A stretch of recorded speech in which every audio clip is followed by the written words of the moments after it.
Florida Republican Senator Marco Rubio is the son of Cuban immigrants, and he joins us from Miami. Senator, what would you like to see change in U.S.-Cuba relations now? Well, I'd like to see more of a democratic opening on the island of Cuba. Things like, I don't know, free press, stop putting people in jail because they don't agree with you politically, stop helping countries like North Korea invade UN sanctions, don't invite the Russians to open a military base 90 miles from our shores, allow independent political parties to be able to function.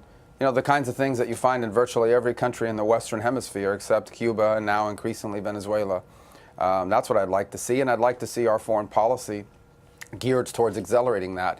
President-elect Trump has called Fidel Castro a brutal dictator, but then he did not renew his promise to reverse President Obama's executive order reopening relations. He didn't talk about an embargo.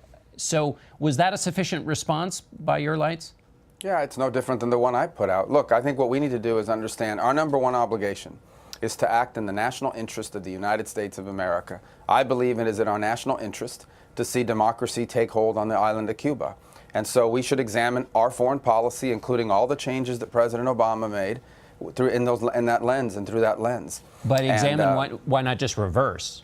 Well, as I said, there are key elements that are more important than others, so we'll look at all of them. Here's the thing people don't understand, and I've said this repeatedly. I am not against changes in U.S. policy towards Cuba.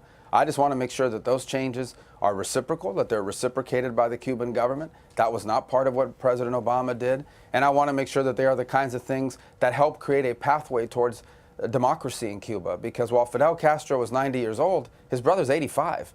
There is going to be a generational leadership change in Cuba over the next 5 to 10 years, hopefully sooner.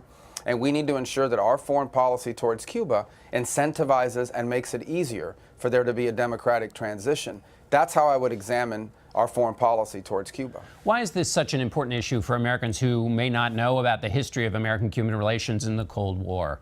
Well, it's no longer about the Cold War. It's important for 3 reasons. Number one, Cuba continues to be a source of instability in the region. For example, historic numbers of people are fleeing the island of Cuba, putting migratory pressure on the United States. Number two, this Cuban government is anti-American. They allow the Chinese and the Russians to conduct espionage, electronic espionage and others from the island of Cuba. Number three, they harbor fugitives of American justice. There are people living on the island of Cuba who have violated American law, including those who have stolen millions of dollars from Medicare fraud in South Florida and have fled to Cuba. Those are 3 reasons right there to care about what's happening on the island of Cuba, which happens to be 90 miles from our shores, basically a neighboring country. Let me step back and look at President-elect Trump. His position towards countries like Cuba, I want to get your sense of it, because he was asked about the U.S. force overseas, and he said our country has a lot of problems. When the world looks at how bad the United States is and then we go talk about civil liberties, I don't think we're a very good messenger. I don't know that we have a right to lecture. We're not in a position to be more aggressive. We have to fix our own mess. That seems like retreating from dealing with the kinds of problems you just outlined in Cuba. And let's speak more broadly about Syria, Russia, other countries with whom you have disagreements, and President-elect Trump doesn't seem to want to meddle. Well, I don't know when he made that statement. I can say to you that, as I would with any other president, number one, he's been elected. I want to give him a chance to succeed. If I agree with him on a foreign policy matter, I look forward to working with his administration. If I do not agree with him on a foreign policy matter, be they a Republican or a Democrat, I'll disagree and try to offer an alternative and hopefully do what we can from the Senate to change and influence our foreign policy.